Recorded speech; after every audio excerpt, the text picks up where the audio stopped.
सर्वात आधी प्रोफाईलवर जावा. त्यानंतर वर उजव्या कोपऱ्यात 3 आडव्या रेषा दिसतील, त्याच्यावर टॅप करा.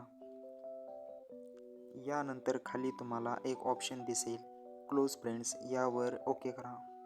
या ठिकाणी तुम्हाला ज्या लोकांना स्टोरी दाखवायची आहे त्या लोकांना सिलेक्ट करा. त्यानंतर डन करा. क्लोज फ्रेंड्स स्टोरी कशी टाकायची ते आता जाणून घेऊया. सर्वात आधी आपण आता स्टोरी टाकूया. मी येथे एक फोटो सिलेक्ट केला आहे. त्यानंतर खाली क्लोज फ्रेंड्सवर ओके करा. तुमची स्टोरी येथे अपलोड होत आहे.